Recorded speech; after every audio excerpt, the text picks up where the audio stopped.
Hey guys, welcome to the in-depth Thousand Sons Army Collection Showcase. In this video we'll take a look at all of these models in detail, talk about the paint jobs, unique 3D printed models I have, conversions with my advice as to how to start an army like this. So without further ado, let's dive right in.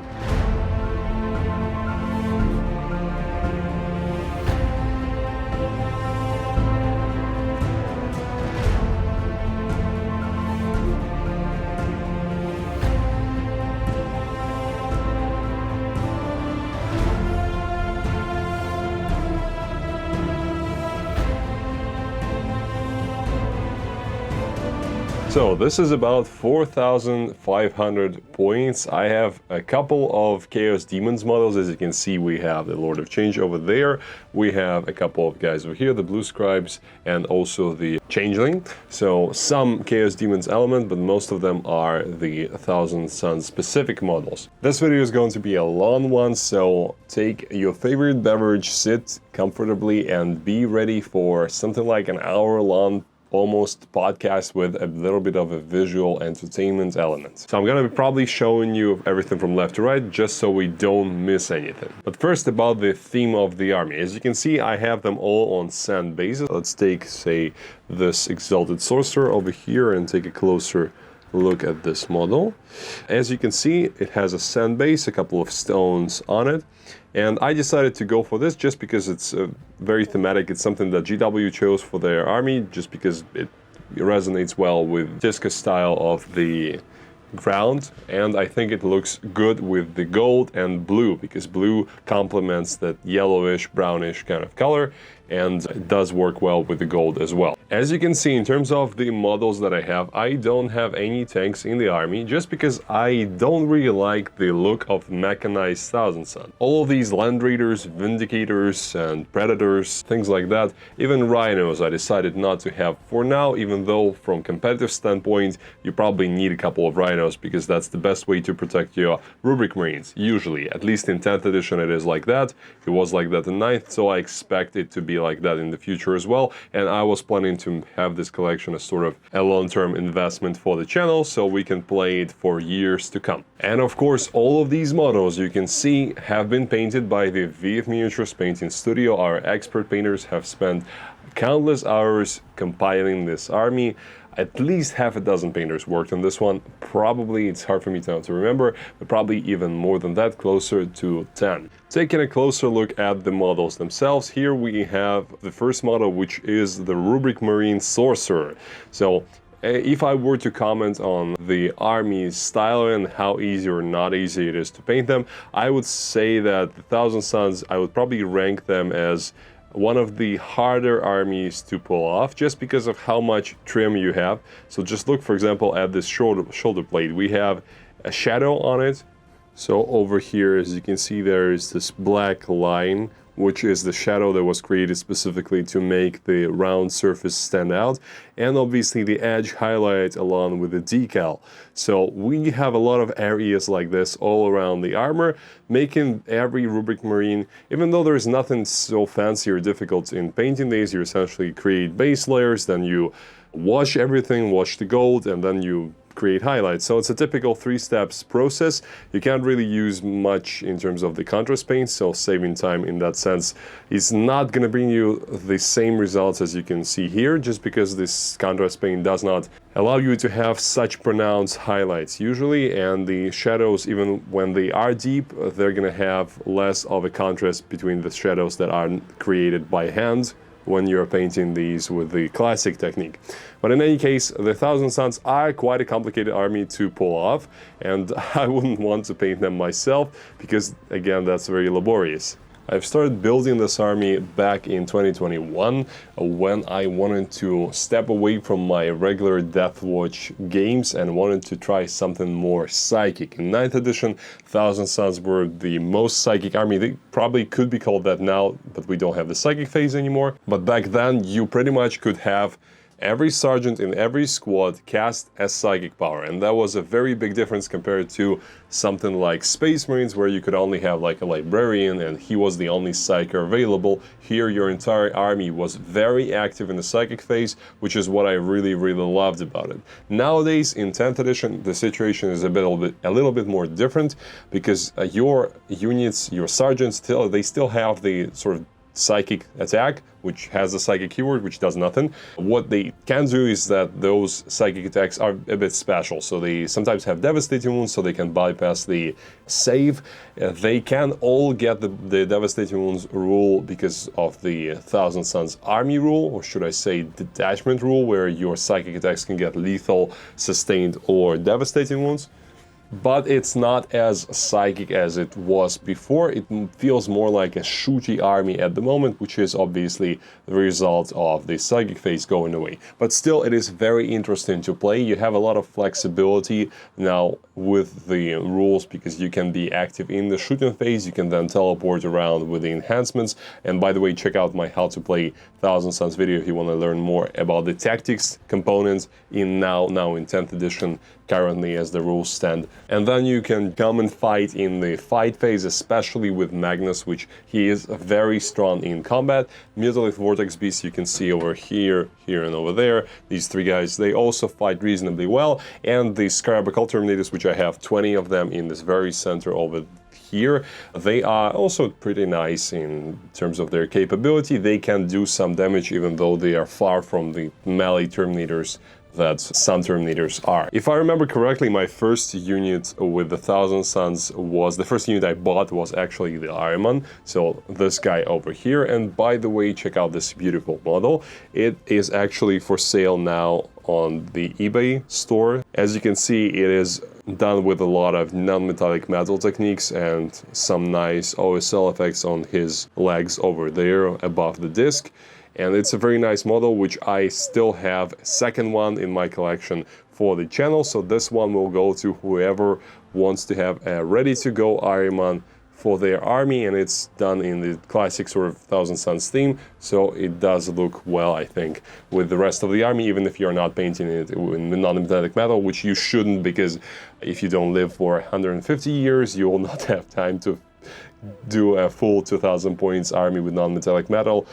And some guy now is sitting there like, hold my beer, I'm gonna do that. Well, if that gives you motivation, that's good, but I would recommend against that, because metallics, they look good. Just for example, look at this Scarab Occult Terminator over here. I'm gonna zoom in so you can see it better. So those metallics, when you properly highlight them, and what we did is, if I remember correctly, was the basic Retributor armor, basic gold that the GW sell, and then what you do is you shade it lightly with the Rakeland Flesh shade, and then you dry brush it slightly with a mix of gold and some silver, just adding a little bit of silver to the top layers. And at the end, if you want to, maybe on the characters, you can finish that off with the silver edge highlight on the very edges of the model's armor, and then you're gonna get pretty much this result. And by the way, this model is a Ruby level on our website, because again, all of these models have been painted by the vf.miniatures painting studio. So if you want more models or models just like this for your collection, check out our website and we can paint more for you. This Rubric Marine, for example, is the Sapphire tier, so the lower one we offer. As you can see, every detail is still picked out, all the edge highlights there, the gold looks very clean, the decals are there, all the details are pronounced. So if you want to have good basic level infantry for your army, Sapphire tier is what you need to go for. After I bought the first Ahriman model, I was not really collecting for a long time until I just decided that I'm tired of playing Deathwatch over and over again. And by the way, if you're interested in this kind of video format, I've done a video about Deathwatch a few years ago. Back then it was 8,000 points of Deathwatch that I had. Now I have probably closer to 10,000. I think maybe I'm wrong and maybe it's much more. I don't know. So if you like videos like this, if you want to listen to them whilst you're painting or anything like that, check out the link that I've attached to this video. And later I have bought some Rubric Marines, which were these guys, and that's how the actual journey started. I realized back then in 9th edition that I really need to get some Terminators into the game, because back then Scarab Terminators were very good and Magnus was quite bad, which is almost the opposite now. Scarabs are nice now, but Magnus is just so much better, probably the best model in the entire army. And by the way, we're gonna take a look at him later in this video. So I just wanted to leave something sweet for later. So I decided to paint up 20 Scarab Terminators in one go. It was quite a laborious project, very expensive actually, because these guys are only sold in units of 5, so there was 4 boxes of Scarab Terminators, which it took a while to find the color scheme we wanted to go for. And as you can see, there is a nice gradient on the cloth over here that we have, and the cloak that he has as well. So that's a little bit of a extra care from the Ruby tier. Also, there is a slight gradient on the armor itself because it was done using the airbrush. So we created that basic blue and then added all the gold on top of it. And also these symbols on the cloth, as you can see, those are something that you would see on the GW reference as well, but these are not decals. Unfortunately, they don't make decals like that, even though they've added that to the paint job on the GW website, and for some reason they think that we should be able to do freehands as beginner and miniature painters. So we had to paint them by hand, so that was a freehand. On every Terminator, as you can see, there is a very slightly different symbol on his cloth between his legs, so like this over here, and I'm gonna show you a couple more guys. And also these decals were actually quite hard to come by, because as far as I know, correct me if I'm wrong, but I mean these decals over here, the yellow ones, but the actual Rubric Marines box does not really have those in it. I may be wrong, just correct me please if I am mistaken, because I'm not sure, I did not buy them for a long time. But for some reason I remember there was a problem with decals and I couldn't find enough of them, so we had to search. And also I think this symbol over here, let me check, I think it was also a freehand. Yep, that was a freehand. So as you can see, these two are just slightly different. So this was also on the GW reference, and we also had to copy it by hand, which was quite time consuming, but I wanted to have the Terminators in their basic, natural, original format, so we had to go for it. Obviously, I'm breaking my promise of going left to right a little bit because we're taking a look at the center, but also the Scarab Occults are magnetized. So as you can see, there's some paint removed because the magnets are over there. So, and the magnet is over here as well. So we have the nice clean job of magnetizing these, and I would highly recommend, if you are trying to build Scarab Terminators, the rocket pods, they were on and off, good and bad, throughout editions 8th, 9th, 10th, and now they're very good because they don't cost you anything. In 9th edition, they, I think, were also quite nice, but only if you had the points. In 8th edition, I think they were bad as well, I may be wrong. So you really want to magnetize these because it's not nice to buy an extra box just in order to get the rocket launchers on. So going back from left to right, we have the Zangors. These were called troops back in the day, now they're called battle line. So they're just the basic infantry unit. I only have 10 of these just because I really like the Rubric Marines more, and the Zangors are not as good in terms of the game right now. They give you Cabal points, I think, on a 4-up, which is nice. They are much less survivable, but do cost less as well. And if you really want to have them in your list, they are very thematic. They are quite detailed. As you can see, we have a nice, interesting dagger on his belt over here with a lot of details on the armor and the sword that he carries. And actually, you have a lot of extra spare bits from the Zangor box, so you can have them, add them to your other Thousand Suns units if you want to make them look a little bit less stale. However, I would say that I actually like the idea of Thousand Suns being this sort of phalanx force, because it does play well into its original lore. So having them as sort of this moving line of identical Terminators and Rubric Marines, where there is no real difference between each one of them because they were a part of a legion and they have been waiting 10,000 years in the sand for their time to strike. And just taking a break for a second from the models, another thing I wanted to say about their lore and what I love about this army, why I really wanted to collect them,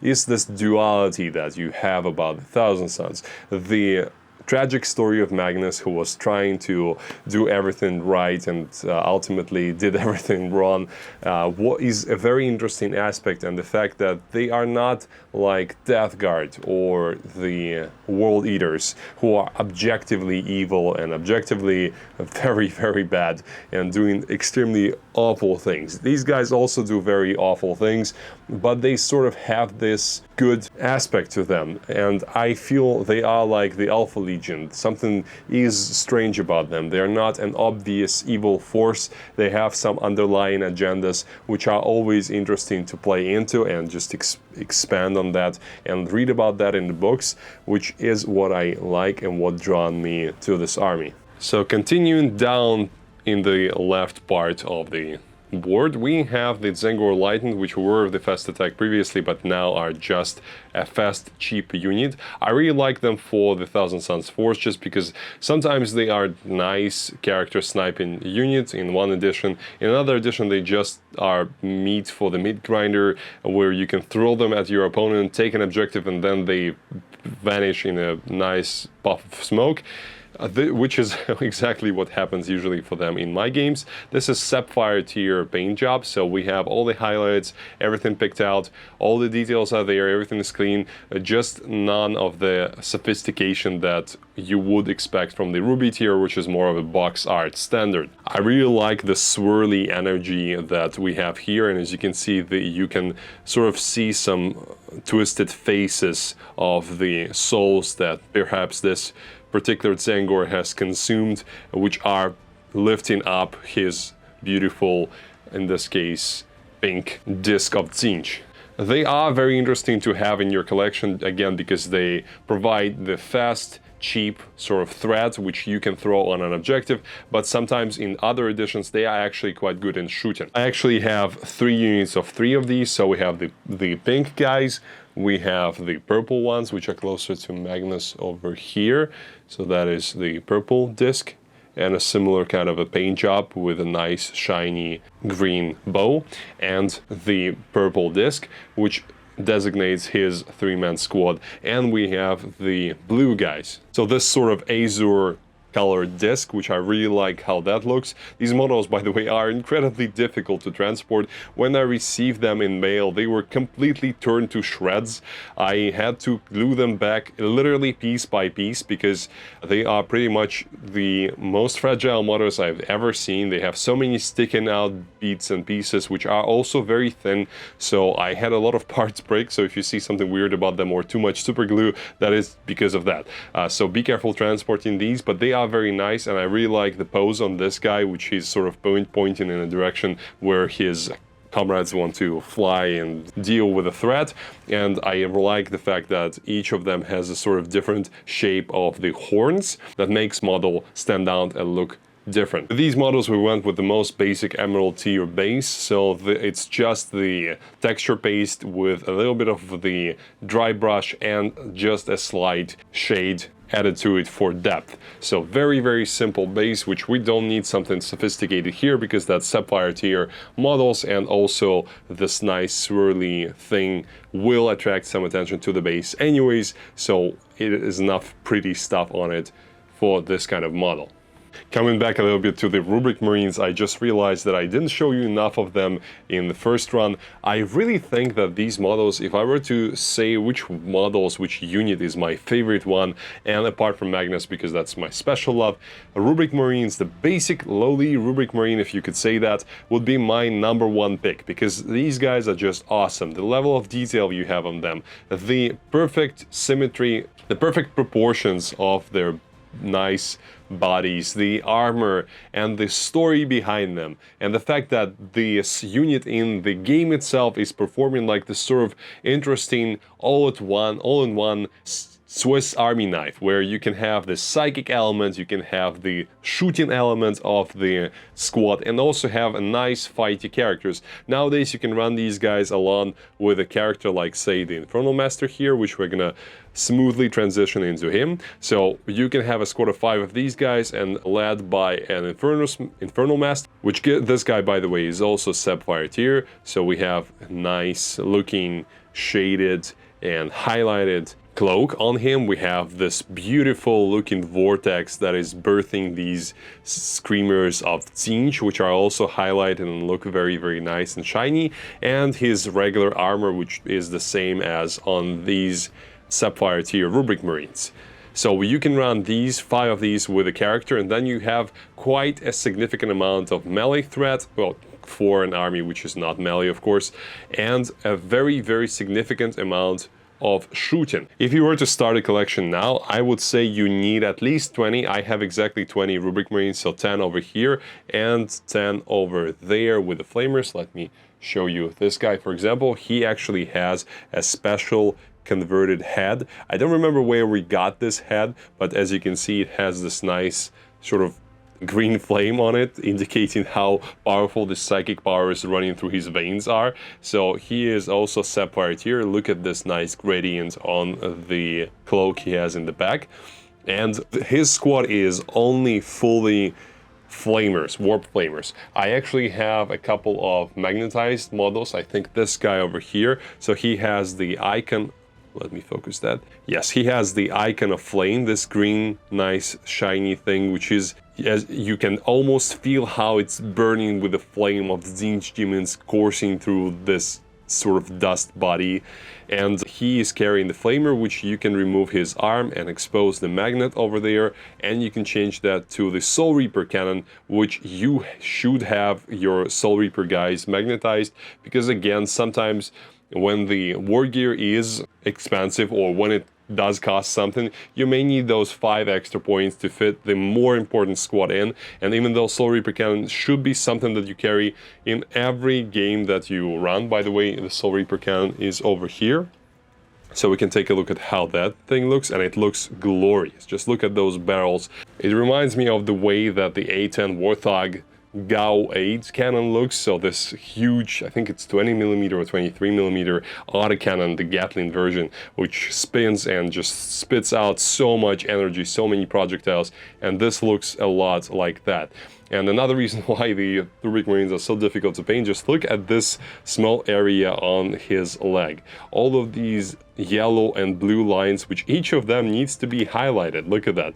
You need to put a highlight onto the yellow one, the blue one, and have the nice sort of black lining in between so that they stand out. And that is just the backside of the model, which will probably never see the light of day, and no one will look at it, but you still have to highlight that to have the full, what I call tabletop standard, but usually that is closer, you probably could say that it's closer to the box art standard. Talking about how nice the cannon looks, I forgot to say how good it is actually in the game. In 9th edition it was awesome, in 10th edition is also great because you get the devastating wounds potential on it and a lot of shots. So if you are running this unit, for example, with the Infernal Master, which the Infernal Master, let's by the way look at the 2nd Infernal Master I have.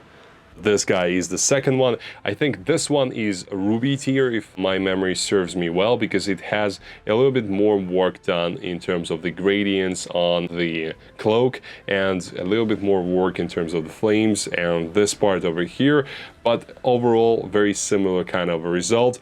So we have 2 Infernal Masters just because they are one of the best characters now in 10th edition. They were not so great in 9th. They were okay, and they gave you some cool chaplain-like powers, which some of them were actually useful for some lists. But now in 10th edition, they are almost a must-have because of how much output you can have on this guy. And again, don't forget to check out How to Play Thousand Suns video because I talk a lot about that there.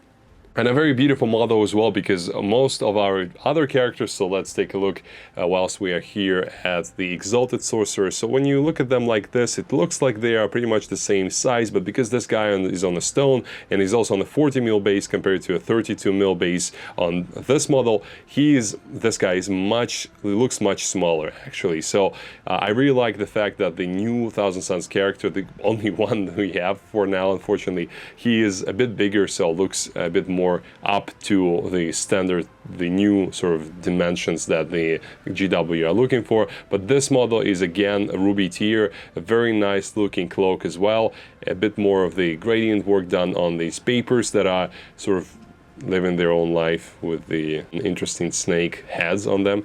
And we have cool highlighting, I'll show you closer, of the growth that he has on his hand, turning into a magic turkey or something like that, with the purple and green feathers starting to appear on his hand because he's playing with the warp powers that even he, a master of the warp, doesn't fully understand. Or perhaps it's winter and he just wants to be a bit more warm, so he is on purpose growing some feathers thanks to warp energies. Another guy, another Exalted sorcerer we have is this guy, so he's sort of floating on his energies. He's not fully on the disc. The only Exalted sorcerer on the disc I have in the collection is this guy, which he is actually a conversion. So we took a disc of Tzeentch from an Exalted sorcerer and we added the old 30k Ahriman model on top of it, creating this interesting conversion, which this one is also sapphire tier, where you have nice highlighting on the disc. You see the glowy areas that have been done with an airbrush to make it look like, I don't know, this thing is sucking air in, and then using that, mutating it into this swirly vortex under the disc. Perhaps these are turbines or something like that. I don't know, the technologies of Thousand Suns are weird. So this is how our only for now Exalted sorcerer on the disc looks. It's a very useful model to have nowadays because he's faster than other models, so you can throw him out to do something like the orbital bombardment, as I call it, the 2CP stratagem, where you can use him to see something that is behind the wall, and then your entire army can see that thing that is behind the wall. So coming back to this guy, he has nice looking flames on top of his backpack. He has nice trimming, the line going over and out under his cloak.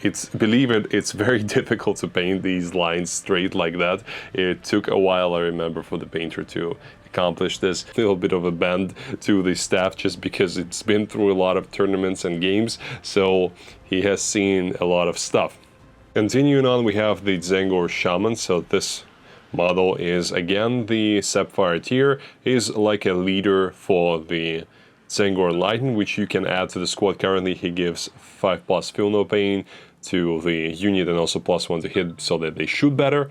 And he also gives you a Cabal point. So he was always this kind of a very, very cheap, accessible character that you can add if you have like 60 points left in the army and just want another psychic power, which was in 8th and 9th edition, or in 10th edition you want another Cabal point. Now let's look at the first big model today, which is the Lord of Change. So this nice looking guy, he is ruby tier if my memory serves me well. As you can see, we have a lot of nice gradient work on his shoulders, on his wings, and all the individual feathers are carefully picked out, so you have a nice contrast. His body, as you can see, also has this sort of interesting flash tone to it and gradients. This was done with oil paints, if I remember correctly. He has the nice staff of Tzeentch, or whatever the name is for this thing. I've never actually used him in the game yet because I, as you can see, don't have the Tzeentch Demons army and we don't have the Tzeentch Demons detachment yet, so there is nothing interesting in running them. I have a separate Khorne army, which I have enough to run that as a separate one. I might have seen the battle report already. So this dude is very cool. I really want to eventually run him with my Thousand Suns as an addition. I just don't feel like there is a need currently for that, but back in 9th edition I think he was very good as a as an add-on to Thousand Suns, and he definitely, there is place for him in Thousand Suns in 10th edition. It's just harder now because of the restriction that you have to have battle line as well as the other units, so we are a bit more restricted and cannot run that freely as we like, and spending points on horrors, on pink horrors, is not something that we have the luxury of doing as Thousand Suns, because that's quite an elite army. As you can see, it is 4,500 points, roughly what you see on the board, and it looks like some other armies 2,000 points almost. Another model which is quite hard to transport, really, we have a lot of these in Thousand Suns. You need a special case for this guy unless you somehow figure out a way to detach his wings or magnetize them, which we did not really have an idea on how to do that, so decided to just glue him, and if I ever need to transport him, I'll probably just have a separate box just for him. But if you do need to transport this model often, I don't envy you. Now let's take a look at another big hitter, the Diamond tier Ahriman that is for sale. We've already taken a look at, so very nice model, the leader of the army, and also very useful now with +1 to wounds that he gives to the Flamer squad. I really like that, and of course his free Cabal point ritual that he allows you to have is also great. Oh, just look at that OSL glowy effect on his hand. I really like how that looks. So, sorry, I get carried away. I really like how Ahriman plays now in 10th edition. He is not a mandatory choice in that you can run the Thousand Suns without him, just with sorcerers and infernal masters and just a bunch of rubrics and other things, Magnus of course. But if you really want to have a very good character with +1 to wound enhancement for your Warp Flamers rubrics, he is great for that. And another model which I really like, and it took us a while to find the choice, the style that we wanted, is the Demon Prince with wings. This is a custom model. We've 3D printed that. I don't remember actually where we've taken the original sculpt, so I cannot help you with that. But the idea was to have something similar to the Necrosphinx that you might have seen on some channels on YouTube, which they use that as a Demon Prince with wings and sometimes without. But the Necrosphinx, it's a very hard model to come by. It's a fantasy model, and I wanted to have something different that no one else has, so we went for this nice lady, if you could call her that. As you can see, she has a full, well-painted, almost like makeup face, which has a very stern gaze.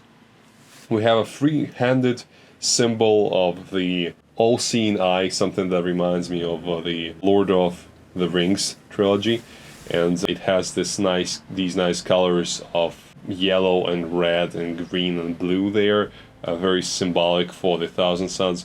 A very nice vibrant wings with the gradient all the way from orange into purple and back into this azure color, and every individual feather is picked out. This is, as I said, diamond tier, so that is the very best you can hope for in miniature painting. This is competition level paint job, and that's why you have all the non-metallic metal, all the freehands. As you can see, these nice interesting lenses on the wings that symbolize some sort of relic, some protective emblem that will be helping the Demon Prince to withstand the firepower on the field of battle. We have the nice gradient on the non-metallic metal parts, so like for example this small piece over here, just look at how smooth the gradient is over here and over here as well. That's actually a very difficult thing to do if you know anything about non-metallic metal.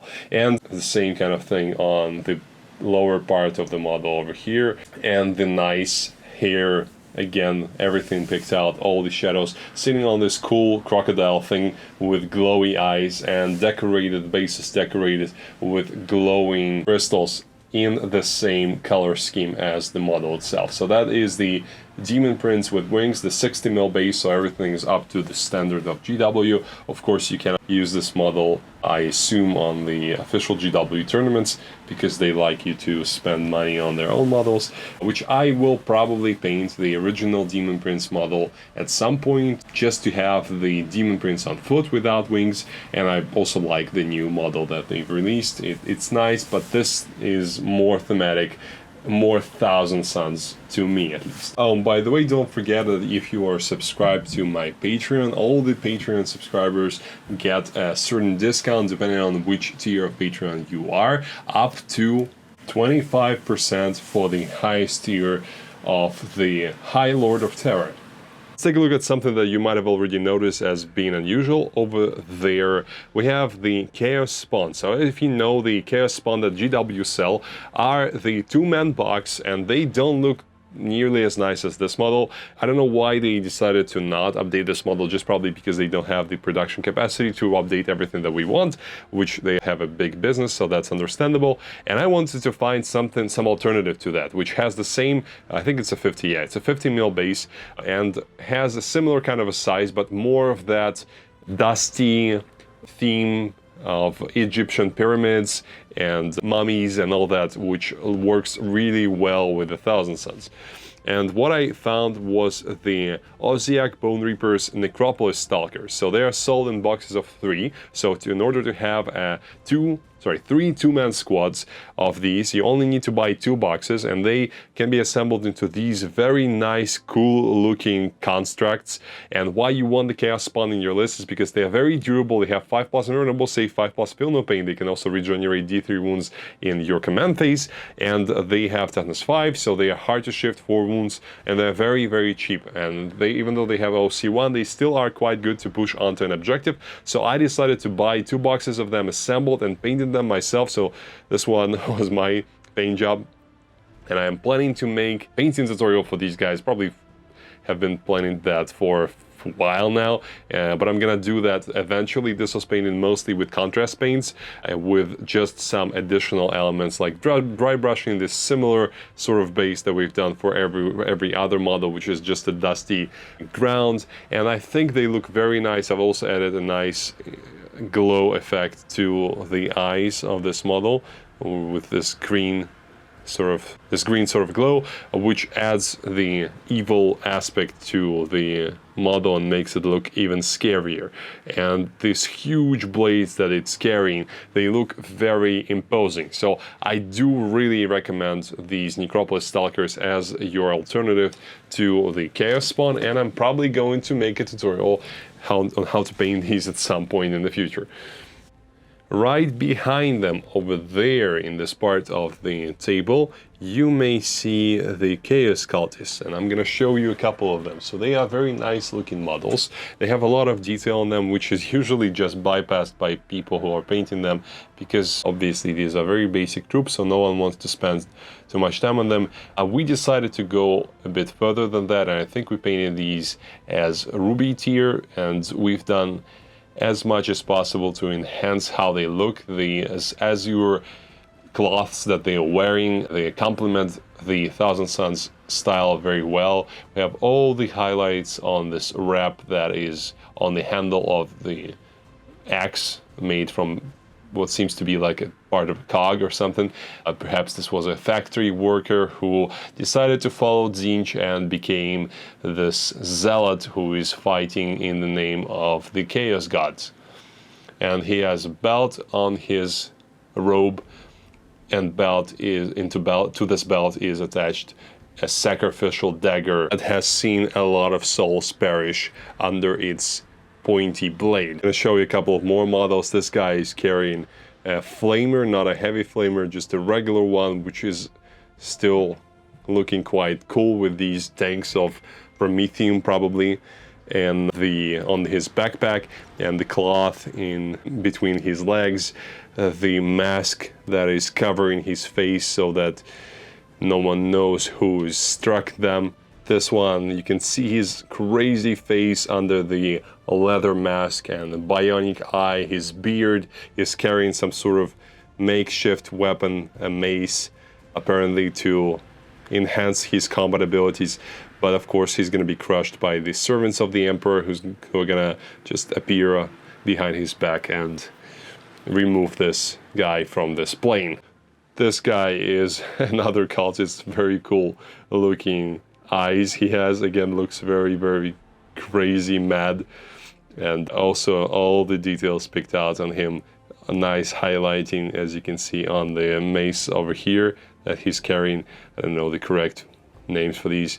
Cool looking leather holsters for all the ammunition for his stubber pistol, or whatever the name would be for this pistol, which indubitably stole from someone, maybe from a body of a imperial officer. And he has a brand mark right on his arm, indicating his servitude to the Chaos Gods. Though my favorite one of them all is this guy. He's the Silent Joe, who has his mouth completely sewn up, so he cannot speak, but it doesn't matter because all of his words would be just crazy gibberish, because he has lost his sanity a long time ago after seeing perhaps the real true face of a Lord of Change once, and then he was just lost forever. And he has this nice brand mark carved into his deltoid over here, and the interesting metal parts sticking out of his back. That's what I love about the GW model so much. Even this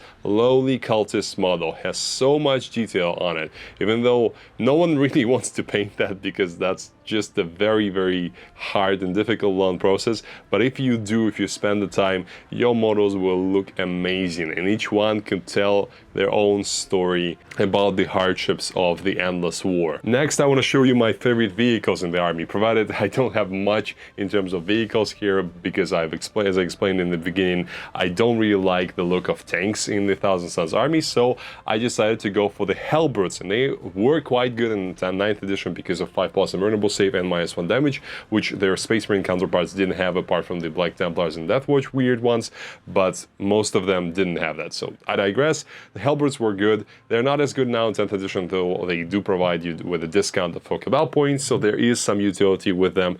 And they are also a nice platform for some melee, some shooting, but still not as good as I hope for, so I'm waiting for them to become better.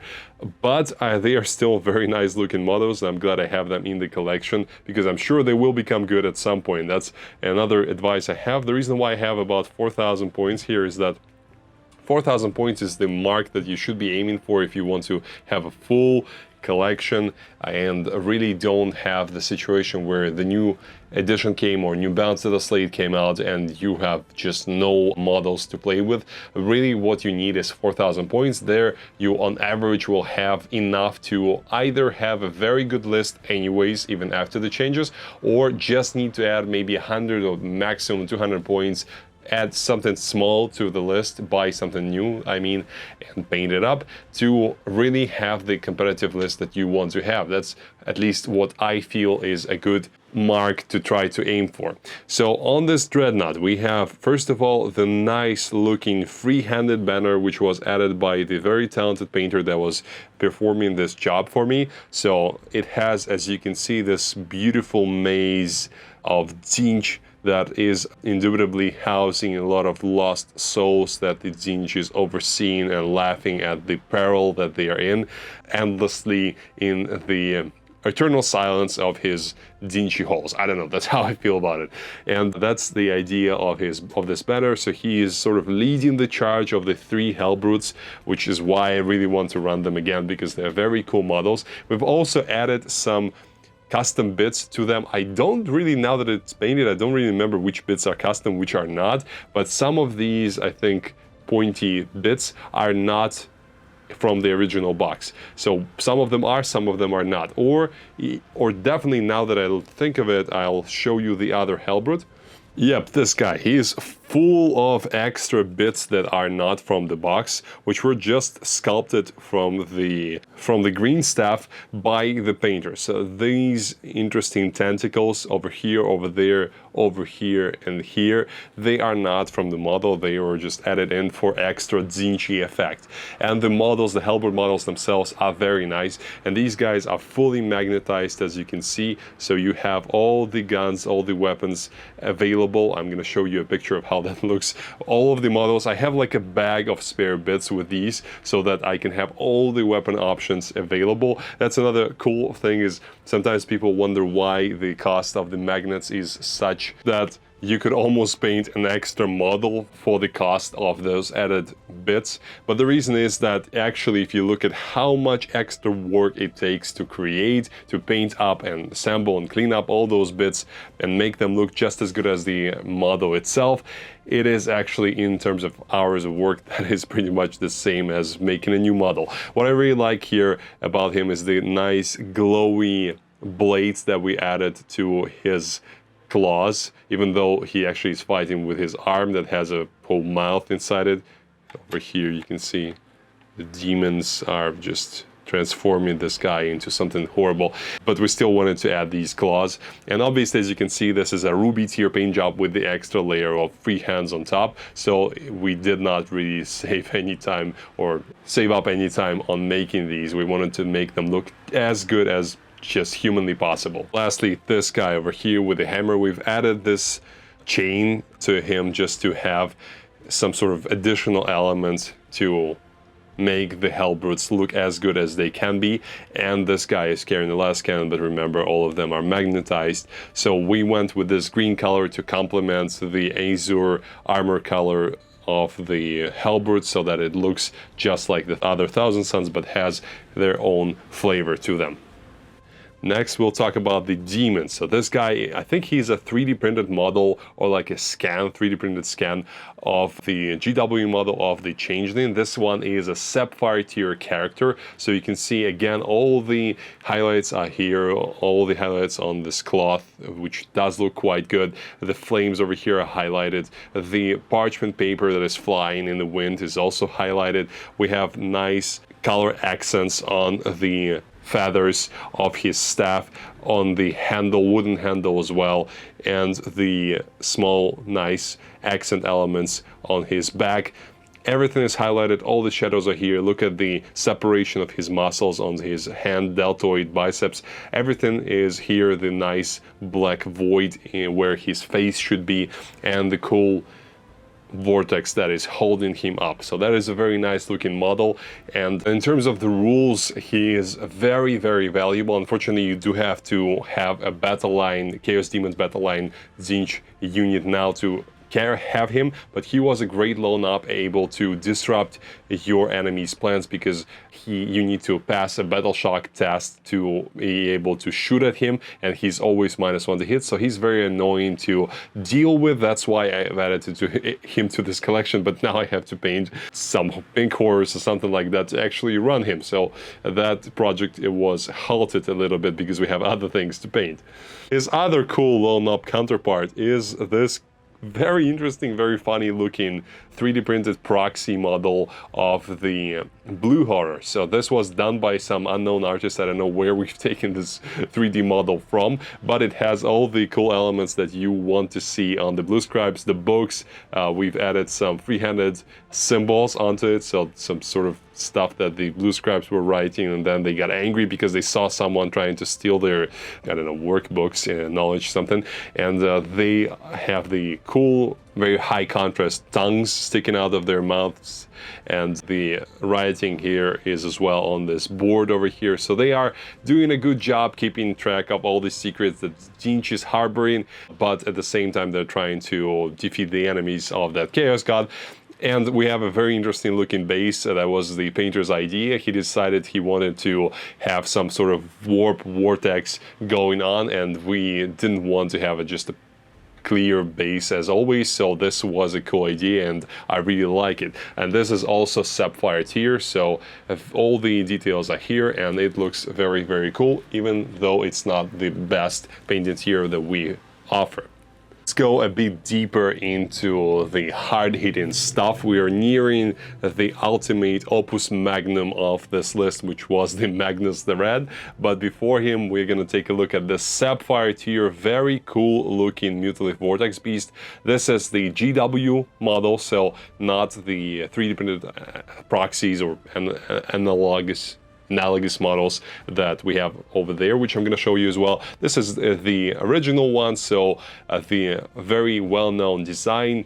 It looks very cool. We went for this toxic green/yellow look, the tentacles from his mouth. We have all the bones here and this sort of azure color to his body, which is quite huge. Actually, it takes up a lot of space on the board. One of the things that are so difficult about running these guys is that if you actually have 3, like I recommend to have in your list, or even 2, it's very hard to position them. They sort of suffer from the same problem as the, I think his name is Tyrannofax, Horuspex, yes, Horuspex, which has this huge mouth with tentacles, and it's just incredibly hard to position him on the board. These guys are not so bad, but they're still reasonably hard, but I do like that model. We have some problems on the base over here because it was torn off because of shipping, torn off from the actual plastic underneath, but as well we have the orc flash elements on here with some blood. I guess that was just blood for the blood god technical paint, and over here as well, so he obviously ate something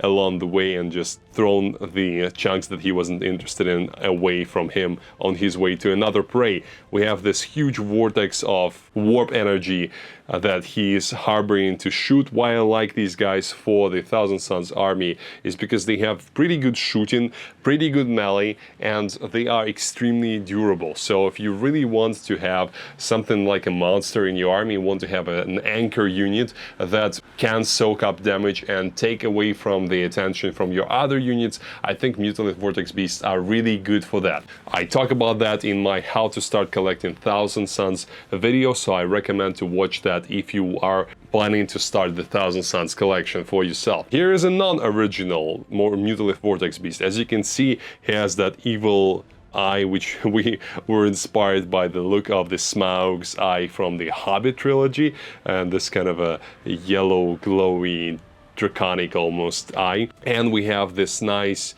glowing spheres of, I don't know, flash or warp energy, something on the top of his head. This place, which I think is something like a gaping mouth that opens and then spews the warp energy so that he can shoot. The huge tentacles and the mouth that he eats with, and his belly indubitably as well. Giant claws that are capable of tearing tanks and heavy armored infantry into shreds. The tail with the nice contrast of pink and the black flash. Everything is obviously highlighted. This is also Sapphire tier, so we have all the highlights in place. All the details are picked out. So the last third Mutalith Vortex Beast is probably the most tentaculous, or has the biggest tentacles of them all. I don't think there's an adjective like that.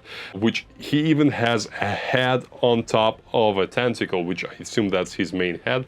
He's like a hydra almost, that he has multiple heads, huge paws, is probably too cute of a word, huge claws and hands and everything that are again ready to tear the enemies of Thousand Suns apart when this monster is being released onto them, which they are very unfortunate if that happens. Both this model and that model is actually available from Etsy, from some 3D print shops, so you can check that out for yourself. If you like that, you can order them. They don't cost as much as the original GW model, so I highly recommend to take a look at that if you want to have Thousand Suns models, if you want to have Mutalith Vortex Beast models in your army but don't want them to look all the same, which was my main motivation. I could have bought 3 identical ones, even though that would cost a bit more, but it's still reasonably expensive, and the biggest expense is of course the paint job. So I could have done that, but I wanted my Mutalith Vortex Beast to all look different, and now I have 3 unique ones,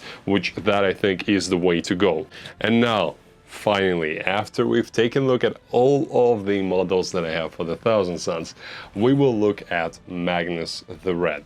He was a very, very difficult and long project because the painter who was assigned to complete this work was very busy with a lot of stuff, and that's why it took almost a year to paint this guy.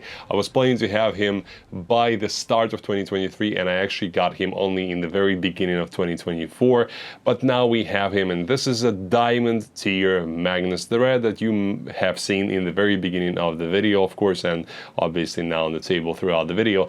We have gone for this cool style that we looked at. We found it on the internet by some artists, which I unfortunately don't remember the name of, but I hope that. And they've introduced this cool idea of non-metallic metal steel armor for Magnus, which I always didn't like when Magnus was armorless, even though his horns in the chest were joked about a lot in the community, but what we decided to do is follow the original paint job, where they've added this sort of cool, interesting texture to the horns, making them look a bit more interesting, and also with the tips with non-metallic metal steel, that looks very, very good.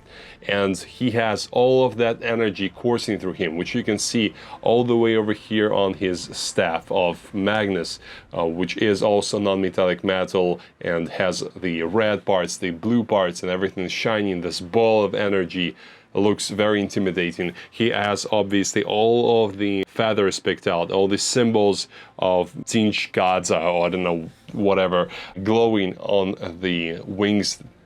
And even his hair over here, as you can see, is also glowing with a nice, interesting shine, as if he was using the very, very expensive shampoo. He has all of these small feathers as well picked out individually. Can you imagine how many strokes of paint that was? And some of them are even highlighted twice, so just to add that level of complexity. He has the cool dagger on his back as well, fully highlighted and picked out. The elements, metallic elements on the wings, keeping them together. Everything about him was done to the best of our painter's abilities to make him just the best Magnus you can possibly have, and something a bit more unusual. We could have, with much less investment of time and money, we could have painted a regular GW style Magnus, which would have been ready in probably like 2 or 3 weeks or something, but we decided to go for this nicer, cooler, and more interesting, unique look, because the Thousand Suns army I have, as you can see, is the traditional Thousand Suns, unlike some people who are painting, which I think is very cool, painting up them as a different cult, which they sometimes go for orange color, red color, or something like that. I wanted the Thousand Suns to be classic, but Magnus, in his ever-shifting nature, with all the warp energies coursing through him and him mutating all the time or whenever he wants, I wanted him to look special and different, and I really like that idea of the non-metallic metal armor that is going to be shining and gleaming in the sun whilst he's defeating the enemies of his legion. We decided to decorate the base with these also shiny, cool looking crystals. They actually have some marks of damage on them because of the 3D printing process. I decided to keep them this way because I think that, as I see it, is the crystals just got crushed a little bit because of the energy of Magnus standing right on top of them, so they are feeling this warp field stress from his presence, and his presence is obviously a very heavy impact on everything surrounding him with all this stuff mutating. We have the cool arm of the Dreadnought painted up just as a Space Wolf color scheme. Oh, and by the way, I did not glue the wings to him yet, so I've just added some blue tack to hold them in place because I want to be able to transport him, and I really don't want to have a problem of trying to fit this monstrosity into any case of mine. So all in all, Magnus is just a must-have model for anyone who's starting a Thousand Suns collection, because how can you have a Thousand Suns army, or any 40k army for that matter, and not have a Primarch for them? That's just unacceptable. And again, look at the shine that we have on these elements, non-metallic metal.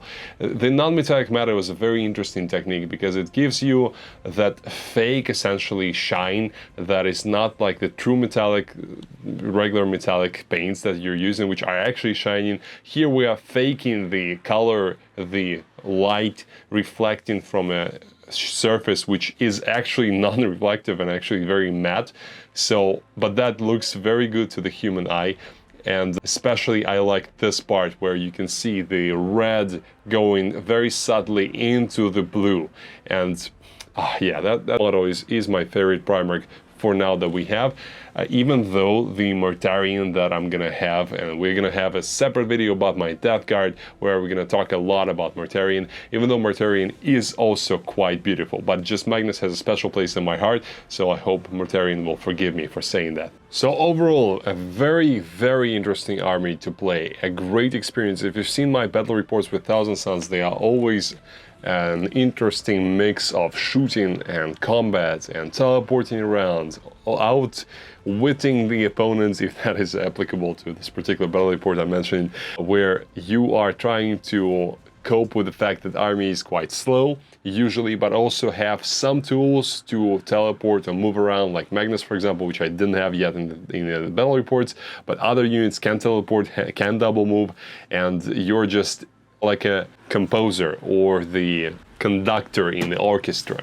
where you're trying to make everything go off in a very right moment, and that requires a lot of skill piloting. So if you're trying to start a Thousand Suns army, I highly recommend to first go and play games against armies that are not that competitive, because you can get a wrong idea that Thousand Suns are weak, which they are not weak, they just need some level of proficiency to actually pilot them well. But if you do that, they are an incredibly interesting army to play, and we don't have the codex yet even, so we will get much more than we have now, and potentially some cool additions to the units themselves, maybe some things that are not that good now, like the Demon Prince with wings, for example, which I don't like how that plays now, will with enhancements or with a change to abilities become significantly better. So we will see about that. This is an army for someone who wants to really know what they're doing and really likes to be active in every phase of the game. That's what I love about them,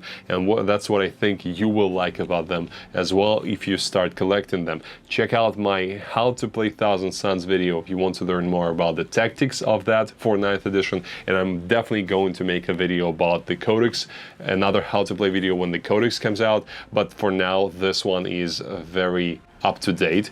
And also the how to start collecting Thousand Suns video will go more in depth on how to actually start this army, which units you need to buy first, in which quantities, what is the ultimate goal for you, and so on and so forth.